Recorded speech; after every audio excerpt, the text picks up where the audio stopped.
So mga tol, magandang balita nga po para sa ating mga Pinoy boxing fans sapagkat sa kakatapos nga lang ng laban na naganap sa The Plus Ballroom Sukat Parañaque City sa pagitan ng kababayan natin na si Car James Martin versus Oscar Dugi ng Tanzania. Katulad nga po ng inaasahan ng karamihan na tatalunin lang ni Martin itong Tanzanian fighter. Panalo po si Car James Martin via unanimous decision. Dahil dyan mga tol, umabante na ang record ng Pinoy sa 22 wins and no losses. Habang ito na ang pang-anim na talo ni Oscar Dugi, bumagsak na ang record sa 11 wins, 6 losses and 2 draws. Sa kabilang banda naman mga tol, alam nga po ng karamihan na si Terence Crawford nga lang po ang bukod tanging nagpabagsak dito kay Errol Spence Jr. Sa naganap na mega fight nila nito lang nakalipas na 2 linggo mahigit.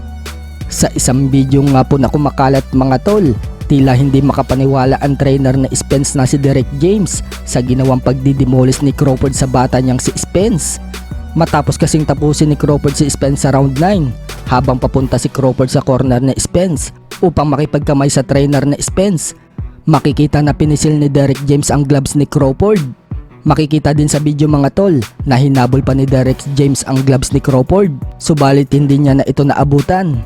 Madami nga po nagbigay reaction sa kumakalat na video na yan at sinasabing chine-check daw ni Derek James kung loaded daw ba ang gloves ni Crawford.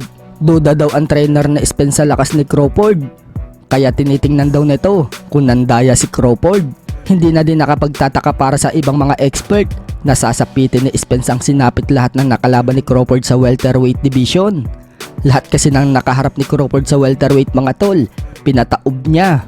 Kabilang na ngayon dyan sa Spence sa listahan.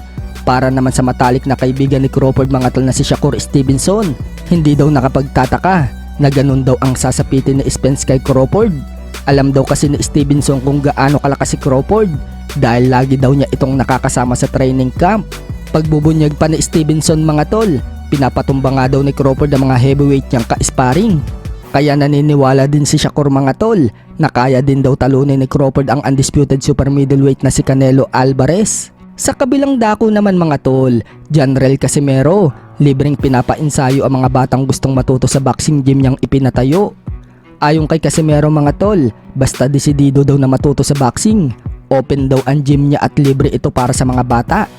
Pero kung makikita umano niya naglalaro lang ang mga bata, tatanggalin daw niya agad. Isa din pala sa dahilan mga tol kung bakit bumili ng sasakyan si Cuadro Alas para sa mga batang nag-iinsayo sa gym niya. Doon daw niya kasi isasakay ang mga bata.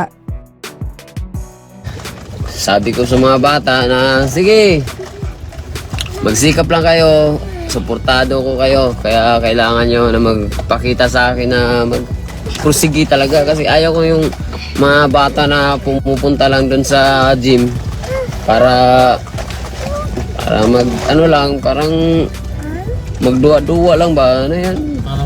Para maglalaro-laro lang ba?